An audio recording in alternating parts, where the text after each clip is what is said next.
مرحب بيكم معانا النهاردة قراءة جديدة للمنفصلين والمبتعدين.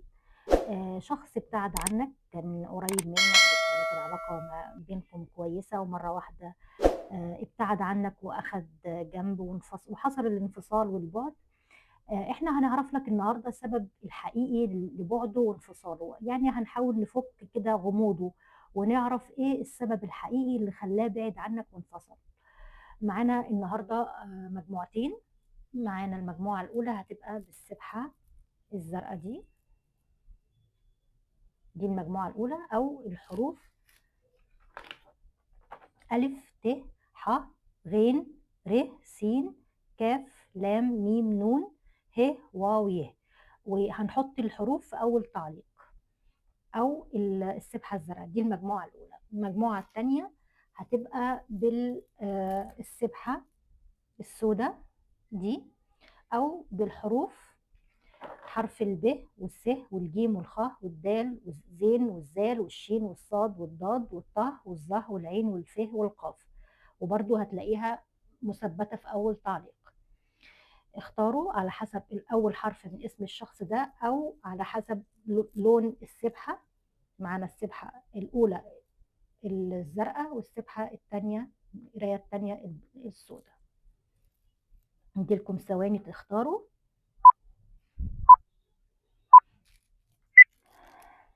وهنبتدي بالمجموعة الأولى. الحروف دي نحطها لكم هنا عشان تشوفوها، والسبحة الزرقاء هنا. ونسمي الله. بسم الله الرحمن الرحيم. الأول نشوف طاقتكم أنتم أصحاب المجموعة الأولى اللي اخترتوا المجموعة الأولى، طاقتكم الحالية إيه في الوقت الحالي؟ الطاقة دي علشان تعرف القراية دي مناسبة ليك ولا لأ، قرايتك ولا لا. لو انت في الحاله دي وفي الطاقه دي يبقى القرايه دي ليك، لو انت دي مش طاقتك ودي مش حالتك يبقى شوف المجموعه الثانيه. طاقتكم دلوقتي ايه في الوقت الحالي؟ انتم زعلانين جدا ومتاثرين عاطفيا جدا، انتم ناس عاطفيين وحنونين جدا، بتحبوا من قلبكم وبتدوا حب كبير جدا للناس كلها مش لشخص واحد. انتم اشخاص حنونه بطبعكم وبتدوا مشاعر بلا حساب، بس بتزعلوا قوي لما بتلاقوا الشخص الآخر مش بيبادلكم المشاعر وبيتعامل معاكم بقسوة وببرود. انتم دلوقتي عايشين قافلين خلاص كاس الحب ده قفلتوه، وعايشين على الذكريات على الحنين. جواكم حب بس حب حزين وحب يائس. انتوا في مرحلة عندكم صحيح مشاعر ولسه بتحبوا الشخص ده، لكن عندكم حالة يأس منه ان هو مثلا يتصلح او يرجع او يتغير. ممكن تكون العلاقة دي أخدت منكم وقت طويل بذلتوا فيها واديتوا فيها ما يعني حب ومجهود كتير، لكن في المقابل ما كانش كويس. دي طاقتكم انتم. طيب طاقة الطرف الآخر، الشخص اللي انتوا بتسألوا عليه، طاقته ايه دلوقتي في الوقت الحالي؟ شخص ناجح، شخص مركز على نفسه، يعني شتان ما بين طاقتك العاطفية الحنونة الزعلانة دي اللي كلها حنية وحب وبكاء على الذكريات، وما بين هذا الشخص المتكبر اللي شايف نفسه عنده طاقة كبر كده وعظمة، حوالين ناس كتير معجبين كتير، ناجح في شغله مشهور ليه معجبين كتير. حد شايف نفسه بصراحة عنده ايجو عالي، يعني هو مركز على نفسه بالاكتر وفرحان بالانتصار اللي هو فيه دلوقتي، كان في شغل او في دراسة او في عمل جديد عمله. في حاجة هنا هو مركز عليها قوي ونجح فيها وهو مبسوط قوي وسعيد بيها. طاقته يعني عكس طاقتك خالص. ماشي، طاقة العلاقة دي بقى في الوقت الحالي.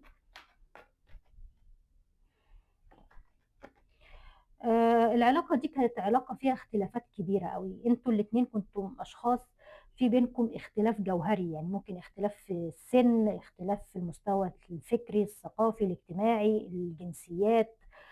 في اختلاف كبير ما بينكم وما بين بعض.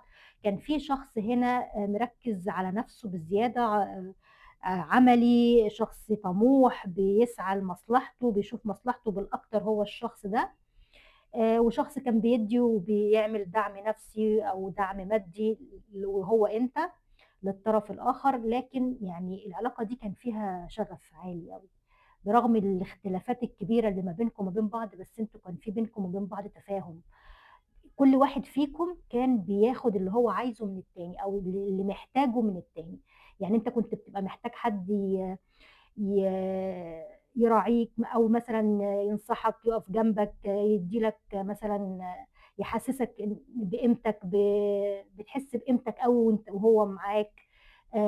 انت بتديله حب ورعاية وحنية فبينجح وبيشتغل اكتر. العلاقة دي كان فيها شغف عالي قوي، كانت علاقة نارية. طيب، مبنية على الإعجاب أكتر من الاستقرار. طيب، مشاعر الشخص ده ليك في البعد إيه؟ وإيه السبب الحقيقي للانفصال؟ وهل ناوي يرجع تاني ولا البعد ده خلاص؟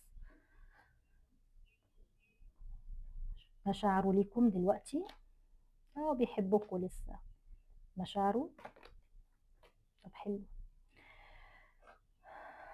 دي مشاعره. إيه السبب اللي قاله لك أو أظهره لك في الانفصال؟ السبب الظاهر للانفصال إيه؟ أو اللي أنت خمنته أو هو قاله لك. السبب الحقيقي بقى الخفي اللي ما هو ما اظهروش او ما قالوش.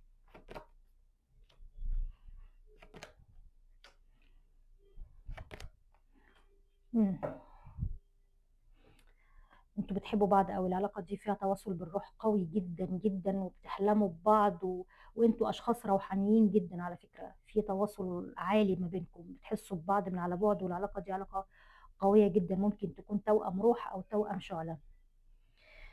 ناخد بقيه الكروت، كروت الرومانس انجل، شوف هتقول لنا ايه.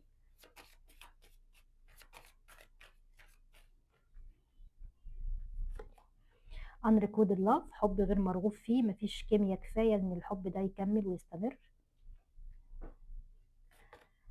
children، الأطفال مأثرة على حياتك العاطفية.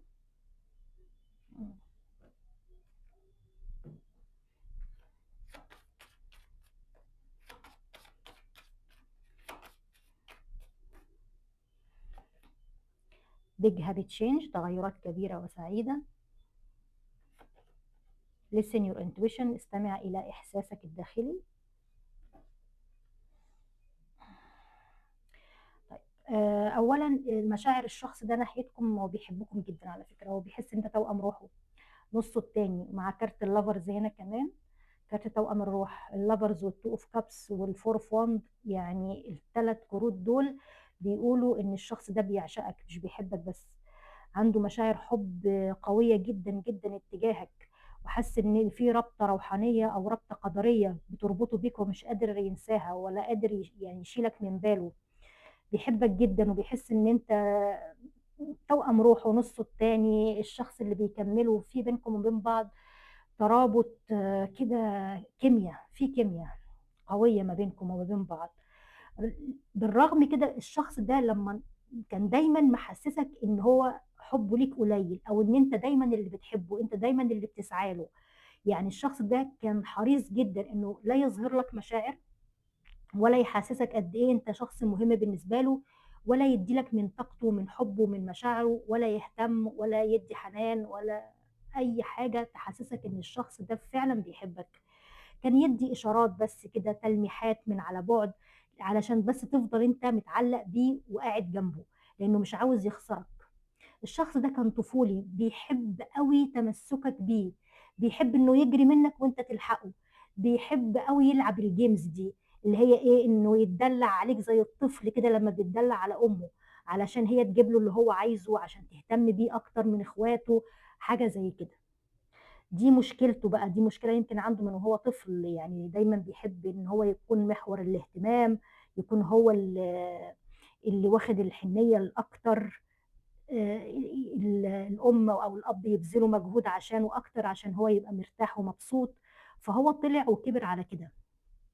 علشان كده دايمًا ما كانش بيبيّن لك حُبّه ولا اهتمامه عشان أنت تفضل تدّي، تدّي، تدّي علشان يحبك، تفضل تدّي علشان يتمسّك بيك، وهو ما كانش بيدّي أي حاجة. عشان كده هو كان دايمًا محسّسك بالunrequited love ده، اللي هو حُب غير من طرف واحد أو حُب غير مرغوب فيه، برغم إن هو أساسًا مشاعره ناحيتك حُب كبير جدًا، حاسس إن أنت جزء منّه. بيحبك أوي ومرتاح لك جدًا وحاسس إن أنت الحب ده متبادل، يعني قد ما أنت بتحبه هو كمان بيحبك. إيه السبب اللي هو قاله لك عشان ينفصل عنك، أو اللي أنت استنتجته أو اللي أنت حسيته إن قُلت ليه هو مشي أو سابني؟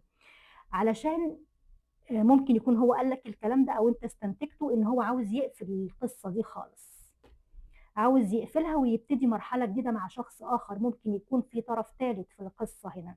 يا إما هو الراجل ده أو يعني الشخص ده متزوج في علاقة أخرى، أو في طرف تالت دخل في القصة ما بينك وما بينه، وهو يعني لقى نفسه مش مبسوط ومش مرتاح في العلاقة دي بسبب الطرف التالت ده، سواء الطرف التالت ده عندك أو عنده، فهو أنهى القصة أو أظهر لك إنه بيقفل القصة دي علشان خاطر الطرف التالت ده، إن هو مش عاوز يكون في علاقة ثلاثية، ده اللي أظهره لك، أو ده اللي أنت استنتجته بإحساسك.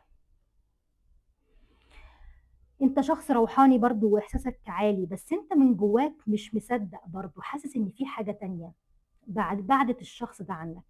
إيه الحاجة التانية اللي بعدِت الشخص ده عنّك؟ السبب الحقيقي بقى إن الشخص ده شايفك كتير عليه، شايفك مليء بالمميزات، هو مش قدّك بمعنى أصح، هو شايف إن أنت يعني بُص الإمبرس، الإمبراطورة والseven of cups دي شايف فيك كل حاجة، كل حاجة وعكسها والتناقضات اللي في شخصيتك دي مديّة لك كاريزما، يعني أنت حنون وفي نفس الوقت قوي، أنت جذاب وجميل وفي نفس الوقت محتشم، يعني شايف فيك كل حاجة وعكسها عاملة له قلبان في دماغه، هو في حالة اندهاش، إزاي شخص واحد ممكن يجتمع فيه كل الصفات والمميزات دي. السبب الحقيقي اللي الشخص ده سابك وبعد ومشي، لإنه حَس إن أنت كتير عليه، وإنه مش هيقدر يقدّم لك اللي تستحقه، بس طبعًا هو ما قدرش يقول لك أنا مشيت علشان أنا شايف نفسي قليل قصادك، أنت ممكن تكون دلوقتي يعني هو شايف إن أنت دخلت في حياته عملت له تغيير إيجابي.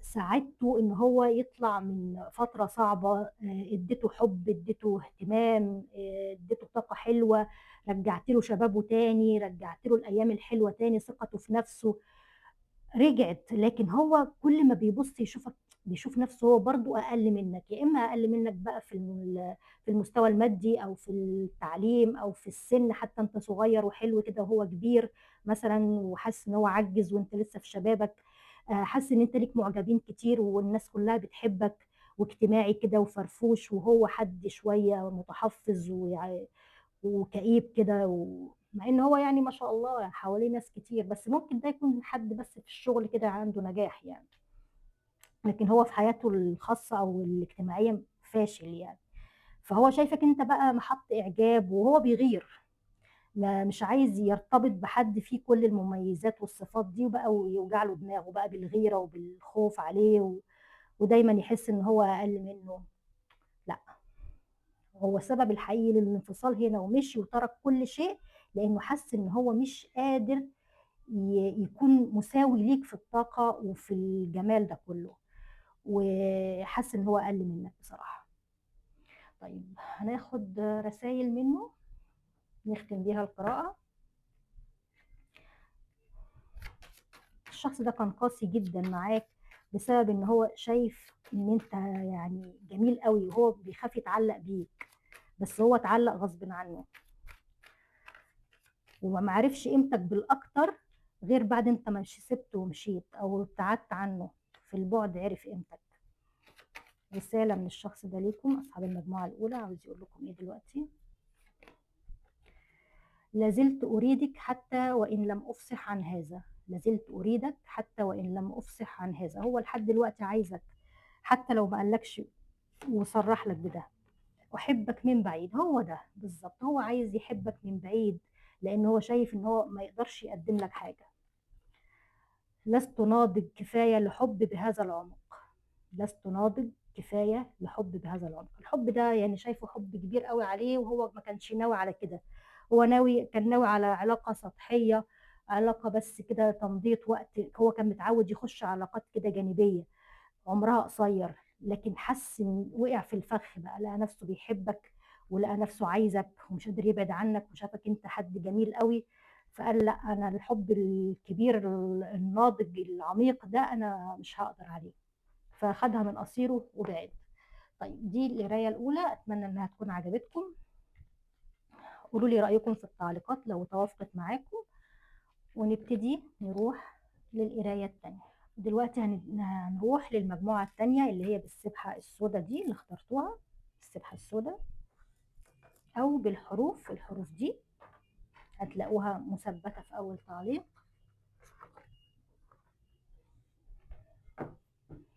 طيب نشوف الأول طاقتكم انتم، وبعد كده نشوف الشخص اللي ابتعد وانفصل عنكم ده ايه السر الحقيقي في بعده وانفصاله عنكم دلوقتي. أول حاجة طاقتكم انتم أصحاب المجموعة التانية في الوقت الحالي ايه. طاقتكم انتم دلوقتي. الماجيشن مقلوب، دي طاقة صعبة أوي. احنا الكروت فيها كروت مقلوبة. بحبش أقراها مقلوبة، بس يعني ماشي. الماجيشن مقلوب دي يعني معناها ان الساحر مقلوب، يعني انتوا في طاقة صعبة جدا، انتوا في طاقة ممكن تكونوا تعرضتوا لكذب، لخداع، لطاقات سلبية. انتوا فاقدين الحماس والشغف وفاقدين التركيز في حياتكم. حاسين ان الانفصال ده اثر عليكم، دمركم نفسيا، انتم مدمرين نفسيا، وحاسين ان في طاقات سلبيه محوطاكم مأثره عليكم. ممكن تكونوا شاكين ان في طاقه سحر مثلا متعرضين لها، او حد عامل لكم حاجه او حاجه زي كده، ولبعضكم طبعا مش لكلكم. بس طاقتكم يعني فيها تعب نفسي شديد، وعدم قدرة على إنجاز أي شيء في حياتكم. يعني طاقة صعبة. طب نشوف. أنا عايزة بس أعدل الكروت، مش عايزة تبقى في كروت مقلوبة. ثواني بس.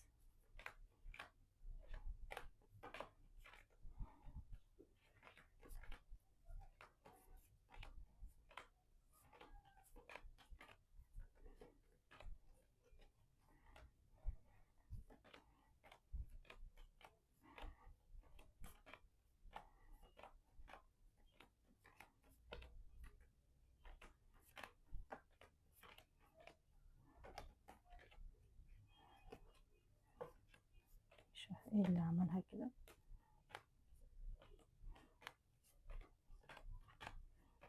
هي القراءة دي فيها طاقة سلبية من الأول، سبحان الله.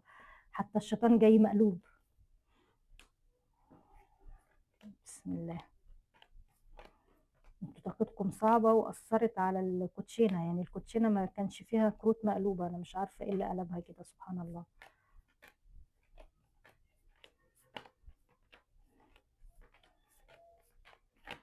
ماشي، ادينا عدلناها اهو. لما نشوف بقى الوضع ايه. بسم الله. طاقة الشخص اللي في بالكم ايه دلوقتي.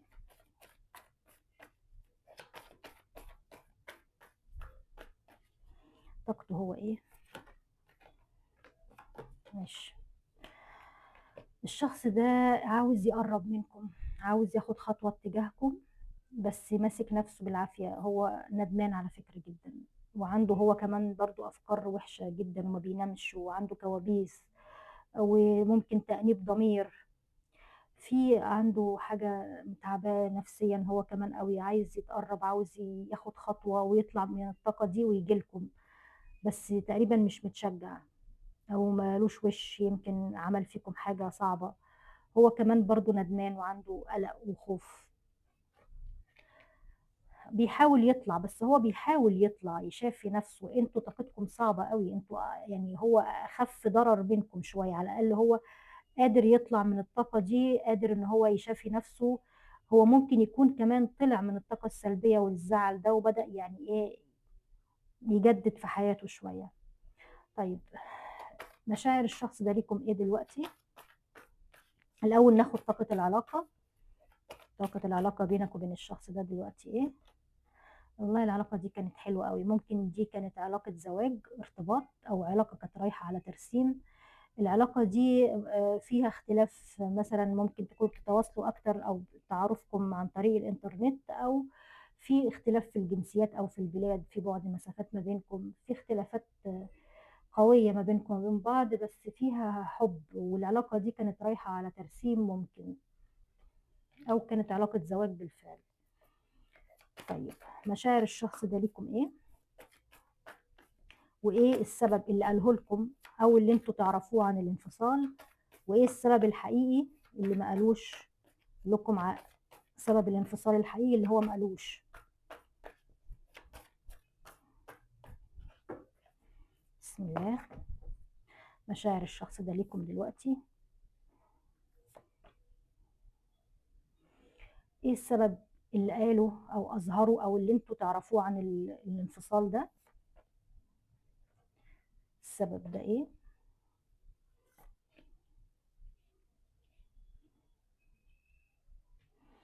طب ايه السبب الحقيقي بقى اللي هو ما قالوش او اللي انتوا ما تعرفوش السبب الحقيقي للانفصال؟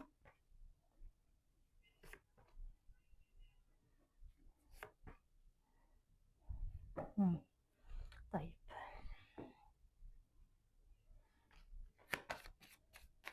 الشخص ده تعبكم نفسيا جدا وهو عارف.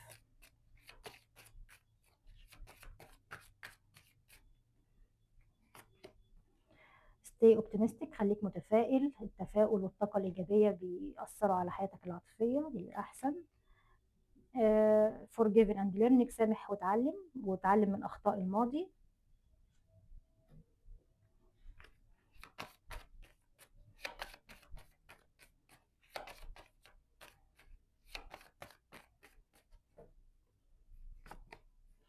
communicate clearly، تواصل بوضوح. not the right time، ده مش وقت مناسب. طيب هنشوف هنا. الشخص ده مشاعره ايه ليكم دلوقتي؟ الشخص ده حاسس ان انت بعدت ومشيت خلاص وطلعت من العلاقة. مشيت بحب، يعني هو حاسس ان انتوا سبتوه ومشيتوا بس عن حب، لكن لما حسيتوا ان انتم ملكوش مكان او العلاقة دي ضغطتكم جدا. كمان هو حاسس ان انت مربط في طاقات سلبية، ممكن يكون هو اللي شاكك ان انت حد عامل لك سحر او عامل لك طاقات سلبية علشان تمشي وتسيبه. هو حاسس بكده، حاسس ان انت مقيد لسه فيه ولسه عايزه ولسه بتحبه، بس انت بتجاهد نفسك وعايز تمشي علشان انت تعبت في العلاقة دي او ما تقدرتش في العلاقة دي. فهو مشاعره من ناحيتك ايه؟ هو حاسس ان انت خلاص مشيت وسبته، ودي حاجة مخوفاه وقلقاه قوي ان انت ما ترجعش تاني.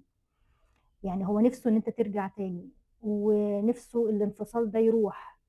يمكن هو حاسس ان هو مش قادر يقرب منك، مش قادر يجي يعتذر لك، عشان كده هو في الطاقة دي هو عاوز يجي يعتذر لك. انا قلت لك كده في طاقته من الاول ان هو عاوز يجي يعتذر لك، عاوز يجي ياخد خطوة اتجاهك، لكن خايف، ملوش وش.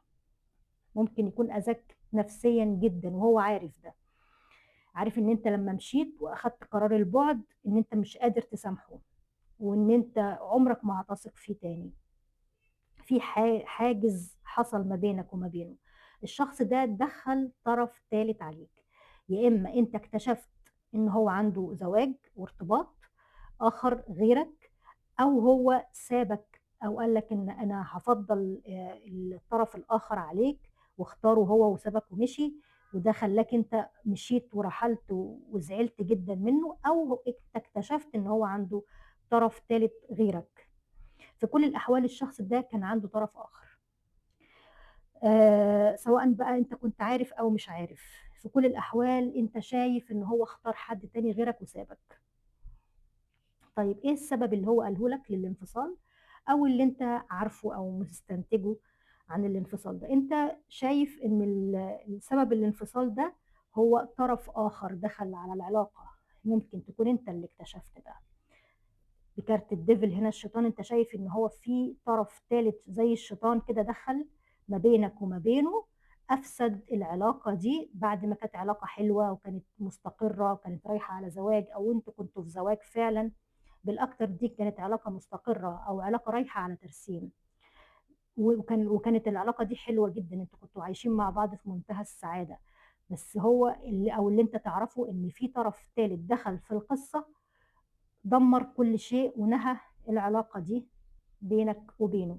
فانت اللي انت تعرفه ان سبب الانفصال ده هو طرف ثالث دخل في القصه و... وافسدها. طب ايه اللي انت ما تعرفوش بقى؟ اللي انت ما تعرفوش ان الشخص بقى سبب الانفصال ده هو ان الشخص اللي في بالك اللي انت بتسأل عليه ده انفصل عنك وبعد عنك عشان كان عايز يجدد، زهق، مل، اختار اختيار آخر غيرك، شخص تاني غيرك، علشان مش علشان انت وحش، لا، هو كان حاسس ان هو عاوز طاقة إيجابية تخش، شمس كده تدخل حياته، حاجة جديدة، من باب التغيير، من باب ان احنا يعني نقضي وقت حلو مع بعض. كان عايز يغير بمعنى أصح، من باب التغيير، بيجرب حاجة جديدة. كارت الدس هنا كان عايز بداية جديدة، مع كارت الشمس عايز طاقة حلوة كده تدخل حياته، كده تنور له حياته. يمكن كان في العلاقة دي كان ما كانش فيها تفاهم قوي، هي كانت علاقة حلوة أو كنتوا بتحبوا بعض، بس هو يعني كان زهقان، كان عايز طاقة إيجابية، طاقة إيجابية تخش على حياته، تغير له حياته، يقضي وقت حلو مع الشخص ده.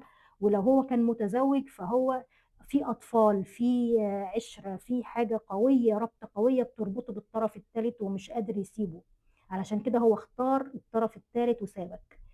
فاللي انت ما تعرفوش هو نفس اللي انت تعرفه، بس الفرق هنا ان الطرف الثالث ده يعني هو لما اختاره ورحل عنك هو كان عايز يعني يقضي وقت حلو، عاوز طاقة إيجابية تخش حياته، شمس كده تنور له حياته وتغير له المود، تكسر الملل بمعنى أصح.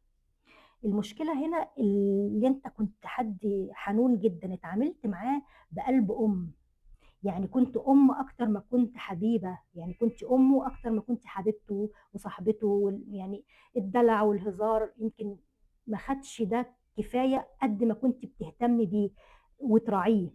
طاقة الأمومة هنا، انت عندك طاقة أمومة ورعاية وحنان أكتر من اللي هو كان عايزه. هو كان عايز علاقة فيها دلع بقى ورقص وطاقة إيجابية وانبساط ووقت حلو.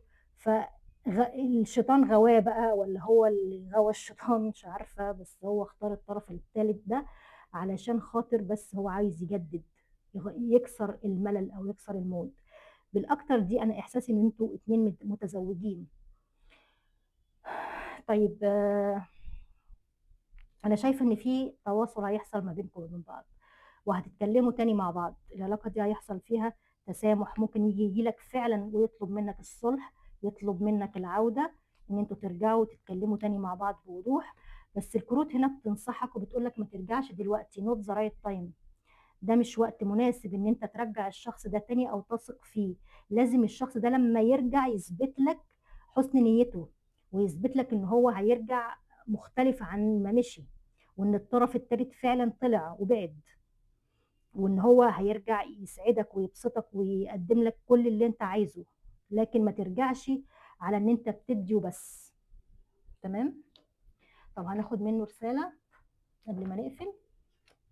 الابراج هنا عشان احنا ما قلناش الابراج في المجموعة اللي فاتت: برج الجدي، برج العقرب، برج السرطان، برج الاسد والقوس.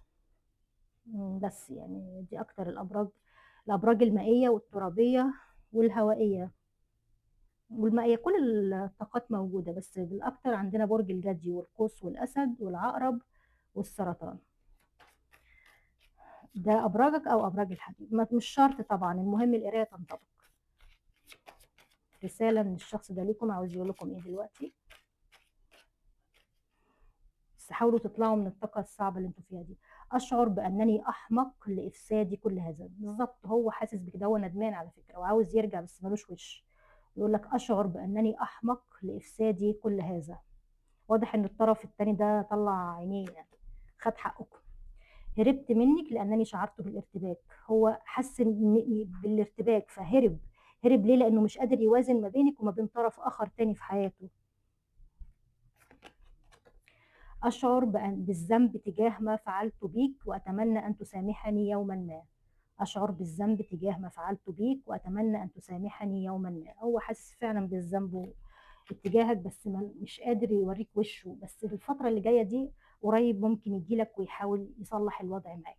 لو القراية دي عجبتكم عرفوني في التعليقات، وأتمنى إنها تكون عجبتكم. وإن شاء الله نتقابل في قراية تانية بإذن الله.